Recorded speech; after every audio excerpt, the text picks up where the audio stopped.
Detector de rayos cósmicos de 32 canales a base de barras de aluminio. En la División de Ciencias e Ingenierías de la Universidad de Guanajuato se encuentra el Laboratorio de Partículas Elementales, el cual se centra en el estudio de física de altas energías. En el laboratorio se diseñan y construyen detectores de partículas con los que se prueban nuevas técnicas de detección. Durante el proceso de diseño y construcción es necesario aprender técnicas de detección, electrónica, propiedades de materiales, entre otros. Una vez que se obtienen datos del detector en operación, estos son analizados para extraer información de interés físico. En este punto es necesario aprender técnicas estadísticas para análisis de datos y programación. En el laboratorio se estudian principalmente los rayos cósmicos, pero ¿qué son los rayos cósmicos? Son partículas provenientes de fuentes astrofísicas, tales como estrellas, pulsares, supernovas, etc. Estas partículas viajan a través del espacio interestelar y al llegar a la Tierra interaccionan con la atmósfera. Los rayos cósmicos pierden energía al atravesar la atmósfera y llegan a la superficie terrestre. Si los rayos cósmicos tienen suficiente energía, al chocar con la atmósfera pueden llegar a generar una cascada de partículas que llega hasta la superficie terrestre. Pero, ¿cómo se detectan? Cuando una partícula atraviesa un material, interacciona con él. Debido a estas interacciones, las propiedades de las partículas pueden ser medidas.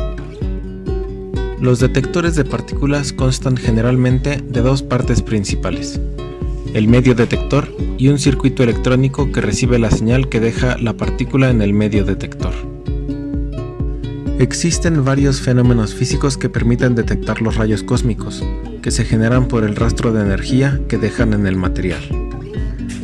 Ionización. Las partículas cargadas con mucha energía pueden ionizar el material que atraviesan, es decir, arrancan electrones de los átomos del material. Radiación Cherenkov. Cuando una partícula cargada viaja con una velocidad mayor a la de la luz en un medio, el paso de la partícula genera luz con propiedades específicas, la cual puede detectarse. Radiación de frenado, Bremsstrahlung. Cuando una partícula cargada se desacelera por su interacción con el material, esta libera energía en forma de luz. Radiación de transición. Cuando una partícula cargada atraviesa una frontera entre dos materiales con propiedades diferentes, es posible que el cambio de material provoque que la partícula emita luz. ¿Cómo se detecta este rastro de energía? Convirtiéndola en una señal que pueda ser medida. Generalmente se miden señales eléctricas.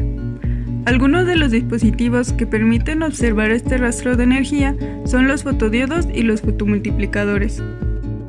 Estos dispositivos convierten luz en corrientes eléctricas.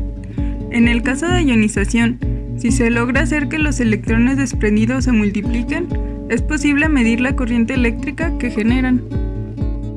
Al generar una corriente eléctrica, es posible utilizar un circuito RC para obtener un voltaje que es fácil de medir. Una señal típica obtenida de un detector es un exponencial decayente. Las señales de los detectores se colectan por un sistema de adquisición de datos.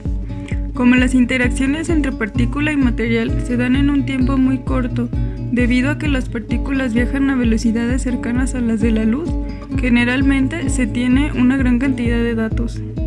¿Cómo sabemos que estas señales realmente provienen de partículas? La geometría del detector puede ser tal que permita la validación de la señal de un canal detector con otro.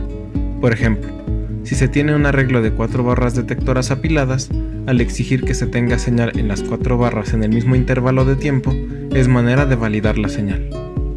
Todo este proceso, desde el diseño de detectores hasta la adquisición y análisis de datos que se obtienen de ellos, se lleva a cabo en el Laboratorio de Partículas Elementales de la Universidad de Guanajuato. Uno de los detectores construidos en el laboratorio de partículas es el detector de rayos cósmicos de 32 canales con un generador de campo magnético uniforme. Las barras detectoras están conformadas por barras sólidas de aluminio de 8 por 2 por 1 pulgada con un bajo relieve en el cual se coloca embebido un fotodiodo. El prototipo consta de 5 partes: bobinas de Helmholtz, barras detectoras electrónica de detección, una base y un sistema de adquisición de datos. Las barras se ordenan en un arreglo cúbico de 8 pulgadas, en 8 planos de 4 barras cada uno.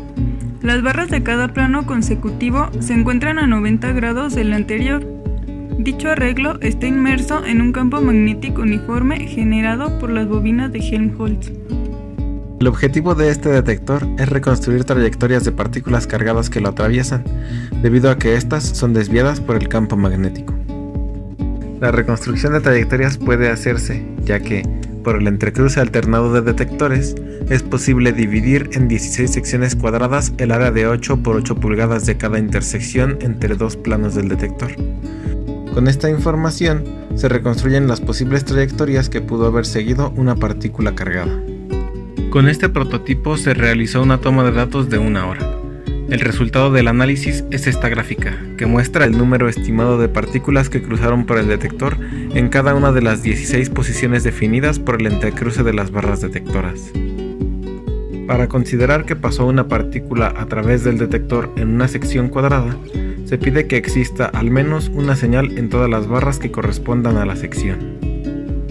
Este detector entra dentro de una nueva técnica propuesta para la detección de partículas debido al uso de metales para la generación de señales. Los resultados muestran que se tiene señal de las barras detectoras. Restan pruebas por hacer para caracterizar completamente el sistema, pero se tienen resultados preliminares de que la señal es estadísticamente mayor al ruido. Estos resultados indican que el detector fue correctamente construido y que opera de manera satisfactoria, por lo que vale la pena seguir trabajando en él.